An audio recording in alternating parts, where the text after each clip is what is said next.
Buenos días, amigos. Desde Madrid, al lado del Palacio de la Moncloa. Vamos a hacer un periscopio, como siempre, que habla del capitalismo y del poscapitalismo.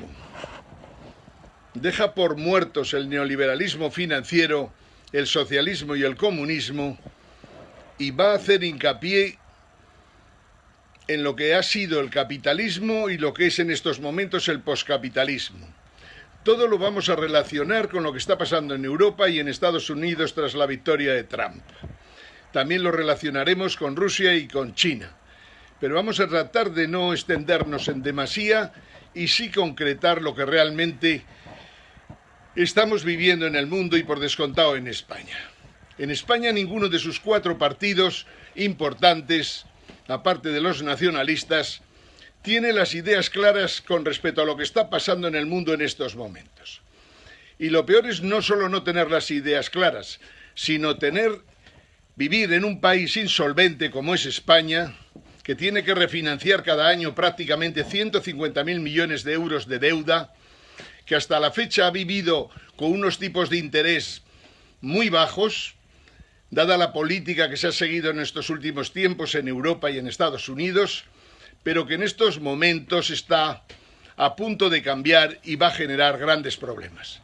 Nuestros 4 grandes partidos, por llamarles de alguna manera, no entienden qué está pasando en el mundo, no entienden que va a haber ahora un frenazo importantísimo en la globalización, no entienden que el neoliberalismo financiero trae consigo la quiebra de los grandes bancos, incluso la quiebra de los bancos centrales, y es difícil que se den cuenta de lo que está pasando, porque para poderse dar cuenta hay que tener como mínimo al frente de los partidos y al frente de los gobiernos gente preparada, informada, formada, que sabe dónde está el mundo en este momento.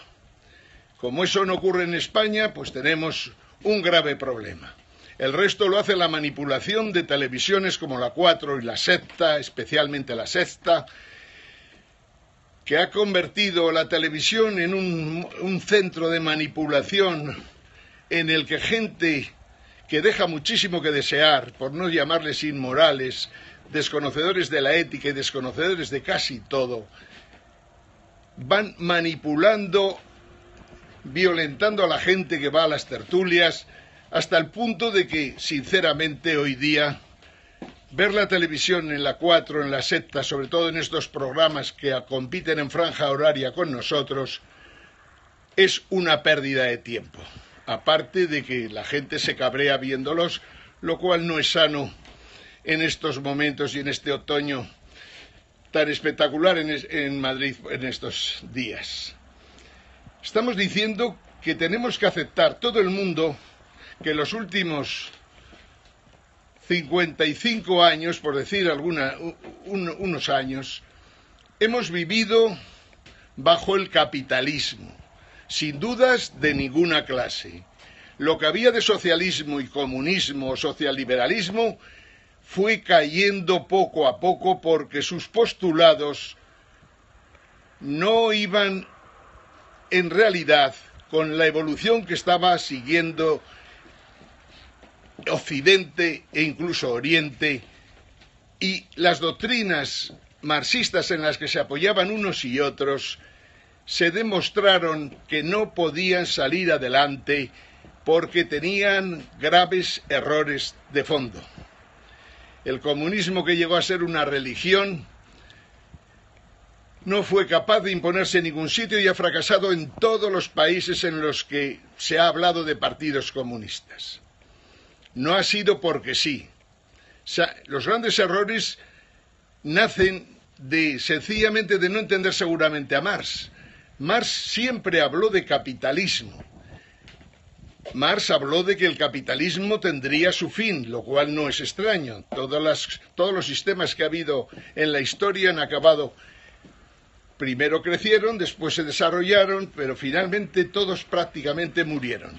El capitalismo lleva viviendo bastante tiempo, pero digamos que su intensidad ha sido más fuerte en los últimos 250 años. Todos los partidos que ha habido en Europa en Estados Unidos, en Japón desde la Segunda Guerra Mundial, me atrevo a decir en Rusia desde que la URSS cayó, en China desde Deng Xiaoping. Todos los partidos y todos los países viven dentro del capitalismo. Y este es el punto de partida que todo el mundo tiene que aceptar. Que tiene que aceptar si quiere, por descontado, somos libres para aceptar. Pero hay que buscar en la racionalidad el por qué decimos esto. El capitalismo se ha impuesto en el mundo durante 250 años. Y en estos momentos tiene serios problemas. Posiblemente no sea capaz de superar los problemas que tiene, y nos vamos a explicar empezando por definir claramente qué ha sido el capitalismo en estos 250 años. El capitalismo es el conjunto del sistema social, demográfico, económico, cultural e ideológico que existe en las sociedades desarrolladas y que funciona fundamentalmente por medio del mercado y la propiedad privada. El capitalismo es muchísimo más, por descontado, pero cuando estamos hablando de mercado, en los mercados incluimos todo tipo de mercados: los mercados alimenticios, los mercados de materias primas, los mercados de capitales, los fondos de inversión, los fondos de pensiones, las bolsas más importantes del mundo, los mercados de deuda. Todos esos mercados están dentro de lo que hablamos capitalismo, dentro de lo que hablamos de mercado y propiedad privada, que es los elementos básicos del capitalismo. Es cierto que en el capitalismo hay de todo, y concretamente podríamos mencionar bandas criminales, partidos corruptos, redes de poder secretas, analistas y economistas corruptos, movimientos políticos comprados, prensa manipulada y quebrada. Podemos hablar, capitalismo es hasta las rebajas del Corte Inglés, por hacernos una idea. Capitalismo es, sin dudas de ninguna clase, un sistema que lo ha invadido todo. Al decir que lo ha invadido todo, es que sencillamente hemos vivido en un mundo en el que hasta los pensamientos, por decirlo de alguna manera, eran capitalistas. El capitalismo, no obstante, es un organismo, o se comporta como un organismo, que, como decíamos, nace, crece, se reproduce y muere.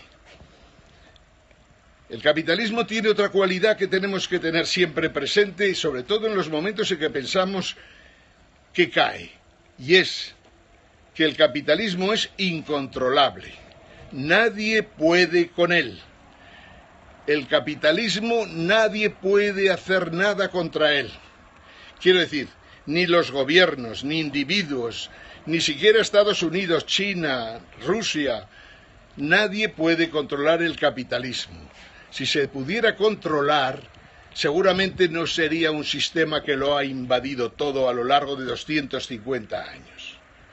Pero sin embargo, en estos momentos el capitalismo tiene problemas al igual que los ha tenido en otros momentos históricos.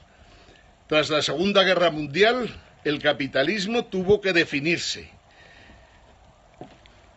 Tras la guerra de Vietnam, allá por 1971, el capitalismo tuvo que definirse.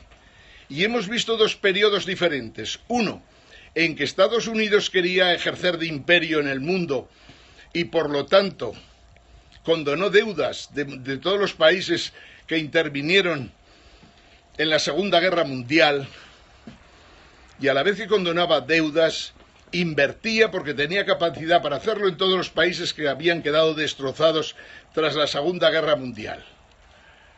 En la segunda fase, que vemos en 1971, cuando Richard Nixon decide con su secretario del Tesoro acabar con la posibilidad de que un dólar fuera canjeado por oro, cuando cambia esa convertibilidad del dólar en oro, el capitalismo tiene otra forma de funcionar diferente.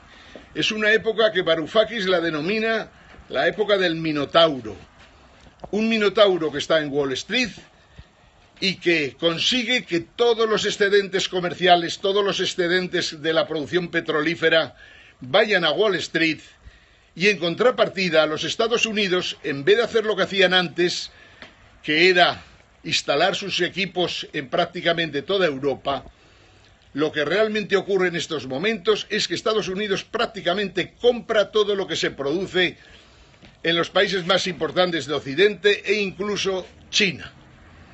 Es la época del Minotauro. Se consigue el equilibrio de los flujos monetarios precisamente porque van hacia Wall Street todos los excedentes, y Estados Unidos se convierte en el gran consumidor, el gran importador de productos de otros países del mundo, especialmente Alemania y China. Bien, estamos diciendo que el capitalismo aprende de sus errores y aprendiendo muta. Y ha conseguido dos grandes cambios hasta el periodo 45-71, periodo 71-2007. Es en el 2007 donde surgen los mayores problemas que seguramente ha tenido el planeta Tierra. Hay problemas con el cambio climático, hay problemas con la producción de energía en el sentido de que ya surge la problemática de que no podemos seguir quemando energías fósiles. Surge un montón de problemas, pero fundamentalmente en el 2007, con la crisis de Lehman Brothers, nos encontramos que hay un periodo en el que para que el Minotauro absorba todos los excedentes que vienen de Europa, todos los excedentes que vienen del mundo petrolero e incluso todos los excedentes que se le producen a China, teniendo una balanza de pagos impresionantemente positiva, sirven para que estos países compren deuda de Estados Unidos. Compren deuda de Estados Unidos, y no solo deuda, sino productos financieros muy sofisticados que se crearon en Wall Street durante el periodo de 1970 al 2007.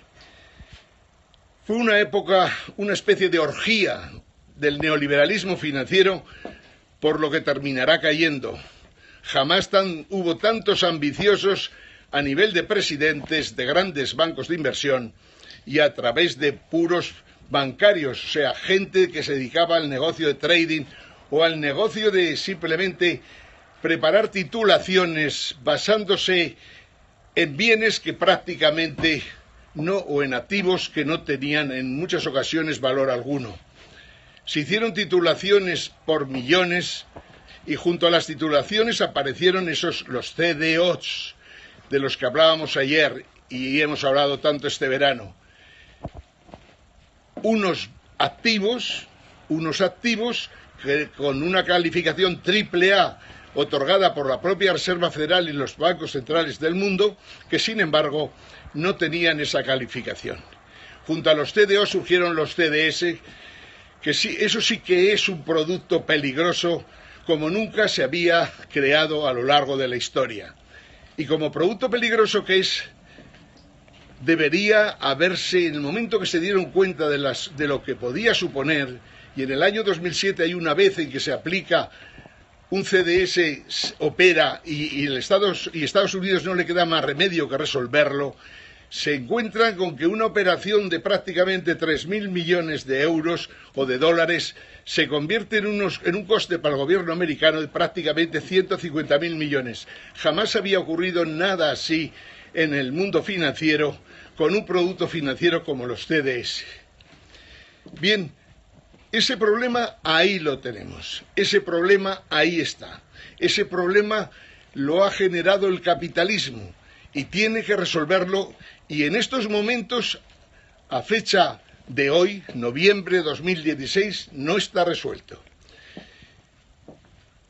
Los economistas, las business schools serias, elaboran ahora artículos en los que empiezan a preguntarse si el sistema bancario tal como cual ha funcionado dejará de hacerlo, e incluso si el sistema bancario podrá llegar a desaparecer en los próximos años.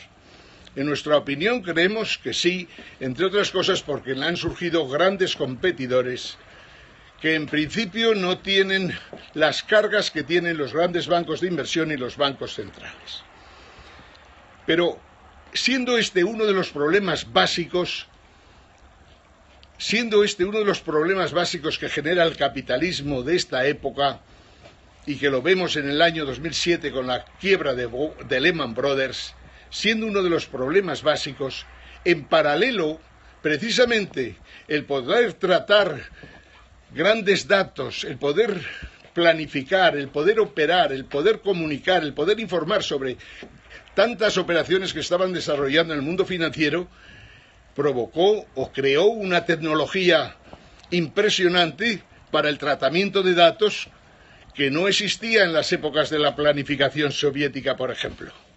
Es cierto que aunque hoy volviera la Unión Soviética a disponer de esos medios de tratamiento de datos como generó y creó prácticamente Wall Street, tampoco la planificación podría servir, entre otras cosas, porque es imposible en el mundo de la realidad el que tú puedas planificar en un país grande, en un país pequeño quizás, pero en un país grande es imposible planificar hasta el precio del pan que tiene que consumir la gente o los kilos de acero que hay que preparar para que en un rincón del país se pueda construir una edificación industrial.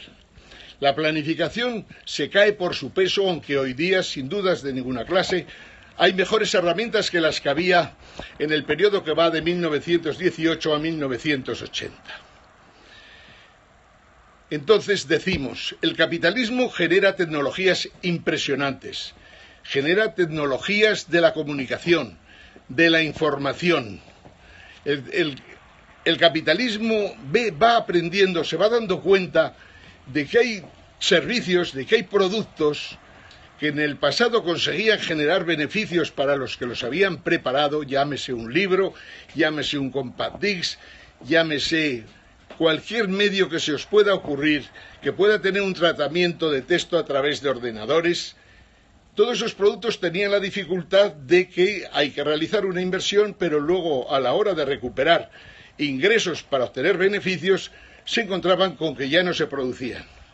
O sea, las tecnologías de la comunicación, las tecnologías de las redes de comunicación entre internautas, entre gente de todo tipo y pelajes, estaba consiguiendo que hubiera muchos productos que además tenían una producción ilimitada y sin embargo esos productos no generaban ningún beneficio para los que los habían creado. Junto a esas tecnologías surgen otras tecnologías, la robótica, surge la tecnología 3D, cada vez es más fácil hacer las cosas y con menos medios. La robótica sustituye mucho personal y más que puede resolver en los próximos tiempos. Es lo que hace, como digo, la tecnología nos facilita de alguna manera algo que al capitalismo lo destruye, porque el capitalismo se encuentra sin la posibilidad de obtener beneficios de inversiones importantes y en contrapartida, insisto, surge algo que llamamos poscapitalismo, porque no hemos encontrado otra palabra mejor para llamar lo que será el futuro del capitalismo, que sí que puede utilizar esas tecnologías y precisamente se pueden orientar y dirigir precisamente para cambiar completamente el sistema. Es algo que también lo hemos comentado. El poscapitalismo, que en el fondo esos movimientos que veis por ahí, el movimiento 5 Stelle, el movimiento 7 Jaques que proponemos nosotros, estos movimientos que están creándose por el mundo y que tienen una filosofía parecida, estos movimientos son seguramente el futuro de ese poscapitalismo que viene. Y lo único que hace falta es que se facilite que todo lo que aparece se pueda desarrollar sin trabas de ninguna clase.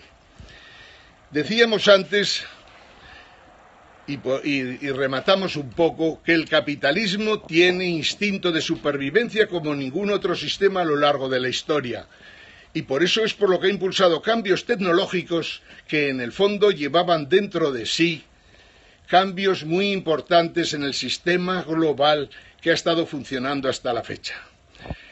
El capitalismo ha conseguido, por descontado, que las tecnologías de la información sean impresionantes, que la producción alimentaria consiga unos volúmenes de alimentos como no se habían conseguido nunca jamás, se ha mejorado la salud global, se ha aumentado la capacidad humana como jamás se había aumentado. Y sin embargo, el hombre, el Homo sapiens, sigue siendo muy parecido al hombre que había hace 5000 años. Quiere decir que todo esto nos ha dado más capacidades, pero en el fondo no las hemos utilizado todavía. El Homo sapiens, que los liberales dijeron que era el centro del universo, poco a poco, a medida que la investigación y que las ciencias humanas van desarrollando y van profundizando en cómo es el hombre, se van dando cuenta de que seguramente de Homo sapiens lo justo. Quiero decir, van dándose cuenta de que el libre albedrío, la libertad de los individuos para tomar decisiones, que se ha considerado un elemento clave primero por el cristianismo, por ejemplo, y después por el liberalismo, las ciencias actuales, las investigaciones nos están demostrando que eso no es cierto. Que el Homo sapiens, del libre albedrío, nada. Y no solo esto es lo malo, sino que se están desarrollando nuevas tecnologías, sistemas de inteligencia artificial, nuevos sistemas de comunicaciones, comunicaciones con nuevas tecnologías que consiguen de alguna manera que las máquinas estén prácticamente no solo a la altura, sino incluso por encima del hombre. Los sistemas de inteligencia artificial elaborados por Google, por ejemplo, o por IBM y otras muchas empresas, son capaces de desarrollar problemas que nosotros nunca hubiéramos podido ni imaginar. Igual que son capaces de leerte 1000 libros, o 1 millón de libros, mejor dicho, en un segundo, y además aprenderlos y conocerlos para siempre, esos sistemas de inteligencia artificial tienen ya capacidad para resolver grandes cosas, y espero que empecemos a utilizarlos sobre todo en un mundo tan convulso como el que estamos viviendo en estos momentos. He dicho, pues, que es lo más importante de lo que estamos hablando hoy, que el capitalismo ha estado viviendo con nosotros 250 años y pretende seguir viviendo más. Hemos dicho también que ha creado unas tecnologías tan impresionantes, tan espectaculares, que dejan al hombre pequeño y por lo tanto da paso sin querer a algo que llamamos poscapitalismo y que en el fondo puede ser otro sistema tan importante como el capitalismo que pueda vivir los próximos 500 años si somos capaces de no cargarnos el planeta y de encontrar salida en otros planetas para que la humanidad tenga más de un sitio donde poder habitar. En este contexto tenemos una Europa completamente despendolada en estos momentos que se siente huérfana de Estados Unidos. Todo lo que ha habido en Europa desde 1945 ha sido organizado por Estados Unidos. Esta es la realidad. El problema es cuando Estados Unidos considera que Europa es una carga para ellos, lo cual es una verdad como un templo. Esto ha dejado huérfanos a los dirigentes políticos actuales en Europa, que están asustados con cualquier referéndum o con cualquier proceso electoral en los próximos tiempos. ¿Qué es lo que nosotros pensamos de esto? Sencillamente que Europa se ha dormido en los laureles, que Europa se ha puesto al servicio de instituciones antidemocráticas y ese rollo de la democracia liberal que defendía hace ya muchos años que dejó de hacerlo y es por eso porque las instituciones europeas se han comportado dictatorialmente, han hecho daño y han realizado y desarrollado políticas que han hecho mucho daño a pueblos enteros y hoy día está pagando precisamente el que Francia no haya estado a la altura de los acontecimientos y Alemania haya intentado imponerse de nuevo en Europa, pero esta vez sin tan siquiera los tanques. El único problema para Alemania es que de la noche a la mañana, como ya denunció el gobierno anterior de Estados Unidos, Alemania tiene un agujero negro dentro de su estructura económica, que es el agujero del Deutsche Bahn, que no tiene ninguna posibilidad de solución y que se cargará a Alemania, el Banco Central Europeo y toda Europa si nos descuidamos, y por lo que tenemos que tratar de tomar medidas antes de que sea demasiado tarde.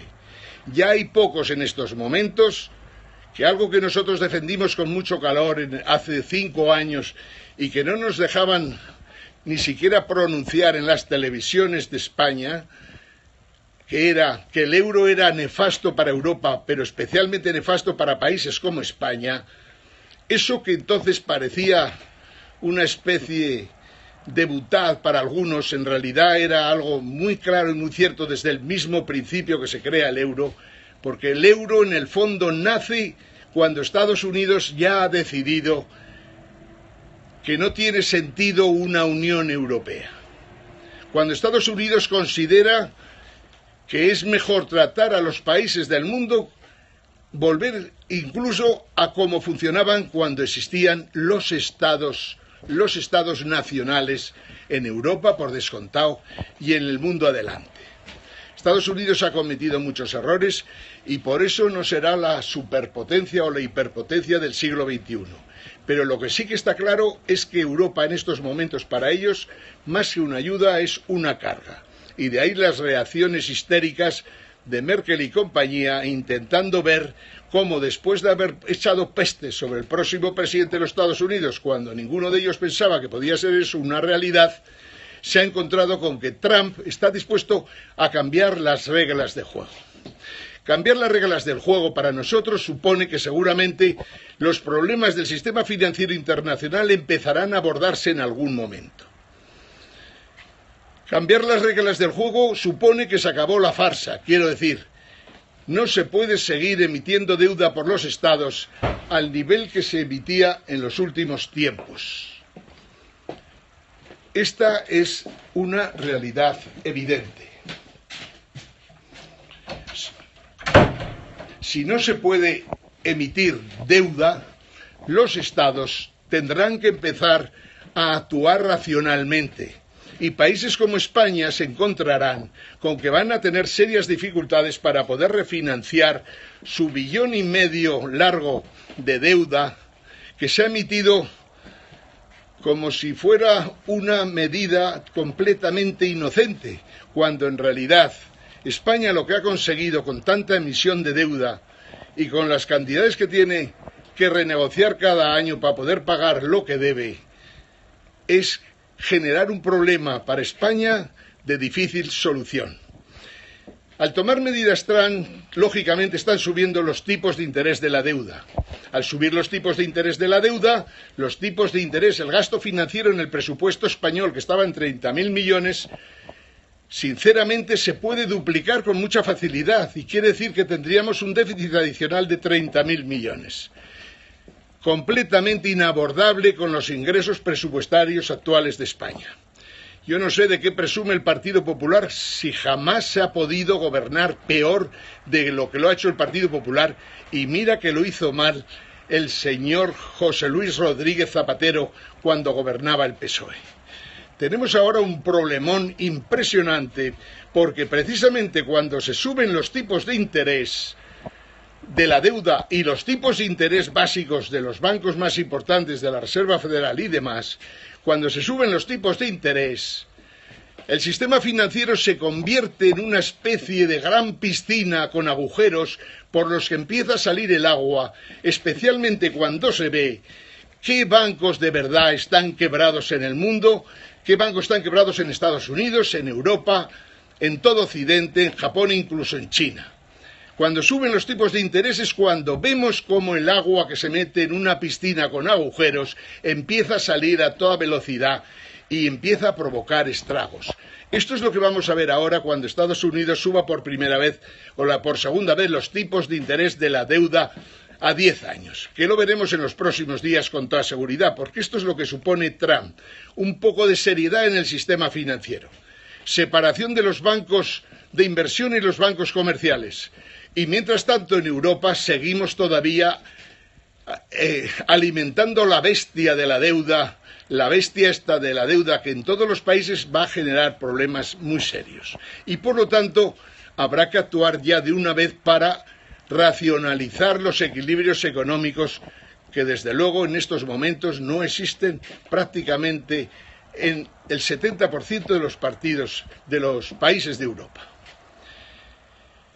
Esto es lo que supone Trump, que la OTAN no tiene por qué defender los intereses de los europeos, que si Estados Unidos mejora sus relaciones con Rusia, nosotros no tenemos por qué tener los problemas que hemos tenido en los últimos tiempos, que nos han generado problemas porque al poner sanciones a Rusia también las teníamos que vivir, o la vivían nuestras industrias, sobre todo en los sectores alimentarios, sectores de bienes de equipo de tipo medio, etcétera. Era absurdo tener un planteamiento tan radical con Rusia y sin embargo era porque los gobiernos europeos, encabezados por Angela Merkel, defendían claramente o obedecían sin dudas de ninguna clase los planteamientos que hacía Estados Unidos. Esto es positivo para Europa. Nosotros podemos mejorar las relaciones con Rusia, ¿por qué no? La Rusia es tan cristiana, por decirlo de alguna manera, como lo ha sido católica España o como lo ha sido en el pasado todos los países de Europa. No quiere decir esto que creamos que las religiones son base fundamental para que los países tengan mejores o peores relaciones. No, pero lo que sí tenemos muy claro es que en países como Francia, Alemania, Suecia, Noruega, Dinamarca, se han cometido errores salvajes porque a medida que se defendía el liberalismo, ese anteponer, el poner al hombre por encima de todo, incluso por encima de Dios, esas políticas nos han llevado, sin embargo, a tener un trato especial distinto con el Islam. Y el Islam se ha ido colando en países europeos como Holanda, como Bélgica, como Francia, hasta el punto de que pueblos enteros tienen, o hay pueblos enteros con unas mayorías absolutas, digamos, musulmanas, y en muchos casos se han colado yihadistas, gente dispuestos al terrorismo, que indudablemente se han ido colando precisamente en suburbios de grandes ciudades, en pueblos enteros de zonas, digamos, periféricas de los distintos países, pero que tienen la capacidad de organizarnos serios problemas en Europa. Europa lo ha hecho mal, es impresionantemente mal, es impresionante lo mal que lo ha hecho, por ejemplo, Alemania. Es impresionante lo mal que lo ha hecho la Unión Europea. Es impresionante que hayamos podido vivir 10 años sabiendo que era un desastre lo que se hacía, aguantando políticas de ajuste y sobre todo cuando las emisiones de deuda de todos los países servían para todo menos para lo que realmente debían haber sido utilizados. Si las emisiones de deudas, aparte de para amortizar deuda, sirvieran para desarrollar sectores industriales, si sirvieran para que las clases medias, para que las empresas de pequeño, mediano e incluso gran tamaño salieran adelante, fantástico. Pero cuando la deuda, como en España, sirve para soportar un estado de las autonomías que no hay por dónde coger ni aguantar, un estado de las autonomías completamente insolvente, resulta ridículo que sigamos metiendo dinero en autonomías que están quebradas y que no tienen ninguna posibilidad de salir adelante.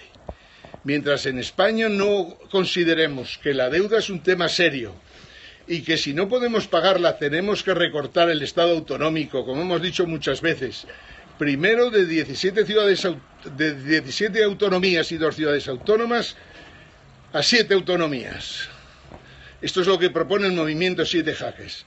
Y después, si resulta suficiente, fantástico, pero si no resulta suficiente, habrá también que reducir esas 7 autonomías. España no puede seguir despendolada cuando Europa no sabe a dónde va, y España tiene que plantearse ya muy seriamente que la salida del euro es vital. Es más que posible que, dadas las circunstancias, no solo España, sino Italia, Francia, consideren en un momento determinado que hay que salir del euro y con eso sobre y baste para que en Europa el euro, como ha sido hasta la fecha moneda única, desaparezca. Habrá soluciones distintas, pero no es hoy el día para hablar del euro ni de lo que pasa por acá. Lo que sí que os digo es que los partidos de derecha y de izquierda tradicionales, la socialdemocracia, el socialliberalismo, el Partido Popular, los partidos de derecha de Europa no tienen ningún modelo ni ningún programa para los tiempos que vienen. Y a todos esos partidos les sugerimos que busquen un movimiento 7 jaques en su país, o un movimiento como el 5 Stelle en Italia, o como los movimientos que ya vemos en Francia, en Holanda, en Dinamarca, en Suecia y en todos los lados. Dejémonos de leches con respecto a que estos movimientos populistas son ultraderechistas o ultraizquierdistas. Es falso. Lo que se pretende en estos momentos es recuperar la racionalidad. Y esto quiere decir recuperar la soberanía en los países, dado que la Unión Europea ya se convierte en un engendro peligroso. La gente quiere recuperar la soberanía, y quiere recuperar la soberanía monetaria, porque no se puede hacer política si no dispones de la política monetaria. Y en ese contexto es en el que estamos en estos momentos, y por lo que merece la pena impulsar en toda Europa movimientos como el 7 jaques en España o el movimiento 7J en Rusia. Es un movimiento que sirve para todos, porque en el fondo reconoce que el capitalismo está todavía ahí, pero reconoce que el capitalismo nos ha proporcionado herramientas para ir a una fase siguiente que la hemos llamado postcapitalista y que tiene todo el futuro por delante. Podemos resolver los problemas del mundo, podemos tratar de que haya paz, de que no tengamos la tercera guerra mundial encima, tenemos la posibilidad de resolver el problema del cambio climático, o al menos acercarnos a ello, y tenemos tecnologías suficientes para pensar en que si hace falta conquistar el espacio, podemos encontrar nuevas casas para los Homo sapiens de esta tierra que prácticamente casi se han cargado el planeta. Desde Madrid, al lado del Palacio de la Moncloa, Movimiento 7 Jaques, Ángel Gimeno. Saludos a todos, amigos.